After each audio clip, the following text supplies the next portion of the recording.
Iya, jadi berkembangnya situasi di Papua ya, saya mengikuti terus ya. Bahkan saya juga pernah berkunjung ke Sorong, Manowari, dan juga Panglima TNI, Kapolri juga berkunjung ke Papua ya, untuk melihat keadaan yang sesungguhnya apa yang terjadi di sana. Memang dengan jatuhnya korban dalam demonstrasi, kita memang menyesalkan. Tidak hanya saya, tapi saya kira seluruh masyarakat menyesalkan ada demonstrasi sampai jatuh korban. Kemarin Dayai kemarin, ya korban dari TNI ada 3 orang kan, 1 meninggal dunia, 2 luka, dan sekarang masih kritis yang 1 kena luka parang dan panah ya. Sedangkan dari aparat kepolisian ada 4 yang luka-luka. Masyarakat 1 yang meninggal juga tewas karena kena panah ya, dan senjata-senjata dari masyarakat sendiri.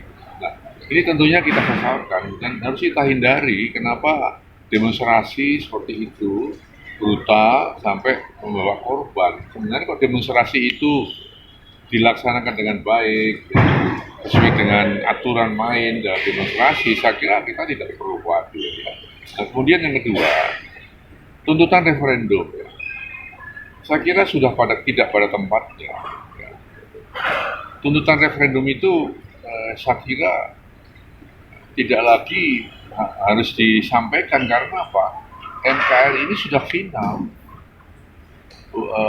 New York Agreement ya, yang pernah dilaksanakan di tahun 60-an itu yang sudah mengisyaratkan bahwa Irian Barat waktu itu, sekarang Papua dan Papua Barat, sudah sah ya, menjadi wilayah Negara Kesatuan Republik Indonesia. Sehingga NKRI sudah final. NKRI harga mati termasuk Papua dan Papua Barat. Lazimnya referendum itu ya, disampaikan oleh satu negara terjajah yang pada saat diminta pilihan itu merdeka atau bergabung dengan negara penjajah. Itu referendum. Tapi Papua dan Papua Barat ini kan wilayah yang sah dari Negara Kesatuan Republik Indonesia. Jadi saya kira referendum itu sudah ya, tidak lagi perlu untuk dikemukakan lagi. Ya. Yang ketiga, masalah keadilan ya. Kalau bicara keadilan, maka sebenarnya pemerintah Pak Jokowi JK ini sudah sangat bertindak adil. Ya. Mengapa? Karena pembangunan di Papua yang menurut perhitungan dari APBN kita, itu pendapatan daerah yang tersedot ke pusat itu kira-kira setahun yang lalu itu sekitar 26 triliun. Tetapi dana pembangunan yang digelontorkan ke Papua dan Papua Barat itu sekitar 92 triliun.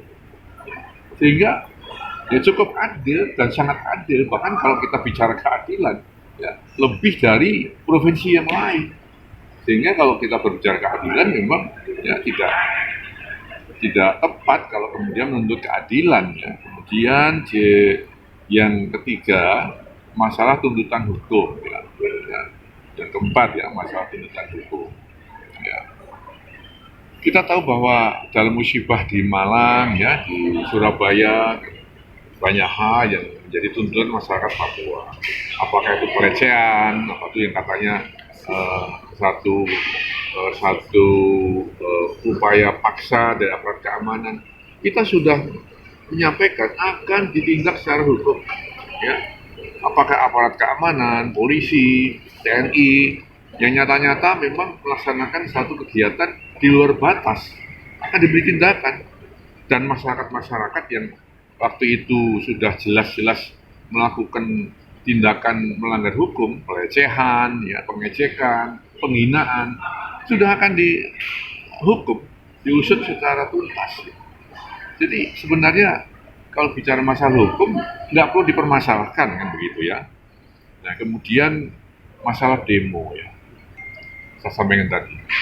Demo sekarang terus berkembang di semua wilayah. Sebenarnya yang dituntutkan keadilan, ya, pelecehan, penghinaan, semua sudah terjawab. Bahkan saya sudah bicara dengan masyarakat Papua, tokoh adat, tokoh agama, tokoh pemuda, kita bincangkan di sana. Ya. bincangan di sana tentang bagaimana eh, kita melakukan satu langkah-langkah komunikasi yang persuasif ya, sehingga demo-demo yang dilaksanakan itu sudah terjawab sebenarnya. Sehingga kalau sekarang masih ada demo-demo lanjutan, kita justru khawatir jangan sampai ditunggangi, jangan sampai dimanfaatkan oleh pihak-pihak lain yang akan merugikan masyarakat. Ya, apalagi demo itu sudah bersifat merusak, membakar ya. Ini di hari ini saya juga mendapat laporan demo yang berjalan di Apipura, Kejayapura, sudah membakar gedung MRP, ya, menjebol rumah tahanan. Itu semua kan dari uang rakyat, dibangun dari uang rakyat. Pemerintah juga mendapatkan dana dari rakyat. Jadi kalau uang rakyat untuk membangun ya, fasilitas seperti itu dirusak sendiri oleh rakyat, itu kan tidak benar ya. Yang rugi siapa? Yang rugi kita. Ya, rakyat juga. Misalnya pasar, ya, kemudian gedung DPR, MRP, ya, fasilitas umum yang lain, bandara, itu jangan sampai dirusak. Karena itu sebenarnya dibangun untuk rakyat. Jadi salah alamat kalau demonstrasi merusak itu semua. Ya, sudah sekalian. Tapi kalau misalnya pendekatan personal. Lalu masalah pendekatan. Ya. Aparat keamanan sudah diinstruksikan ya, bahwa jangan sampai melakukan tindakan represi. Persuasif, terukur. Ya, bahkan senjata berpeluru tajam pun tidak boleh digunakan. Tetapi jangan sampai kemudian justru dimanfaatkan oleh pendemo atau pendompleng pendemo ya, untuk mencelakakan aparat keamanan. Diparang, dipanah. Ya. Ini saya kira tidak manusiawi, bukan pendemo itu. Ya. Saudara sekalian, kita tahu bahwa Presiden Jokowi waktu pemilu yang lalu itu hasil pemilihan umum di sana kan 90% lebih memilih Pak Jokowi. Artinya apa? Setuju dengan pemerintahan Pak Jokowi untuk ya, terus 5 tahun ke depan. Jadi kalau kita jujur sebenarnya ya tidak perlu ada demonstrasi yang kemudian menuntut macam-macam, ya, menuntut kesamaan hak, menuntut otonomi yang lebih lagi, bahkan menuntut referendum. Itu sebenarnya mengingkari hasil pemilihan umum yang lalu. Nah, disinilah ya saya minta sebenarnya kesadaran masyarakat, terutama masyarakat Papua dan Papua Barat. Jangan sampai kita mau diadu domba. Jangan sampai kita mau diprovokasi oleh pihak lain. Memang banyak yang tidak senang negeri ini aman. Banyak yang tidak senang negeri ini damai. Ada yang tidak senang negeri ini dapat membangun, memakmurkan rakyatnya. Banyak.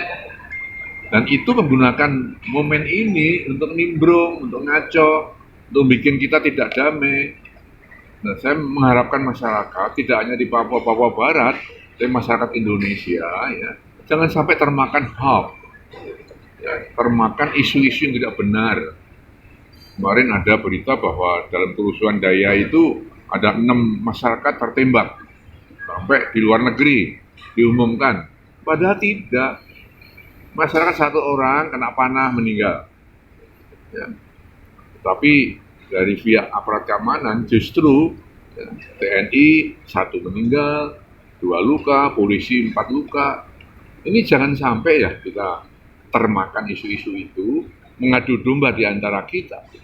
Ya, saya kira ini penjelasan saya, mudah-mudahan sampai ke masyarakat, tidak hanya masyarakat Papua Barat, tapi masyarakat seluruh Indonesia.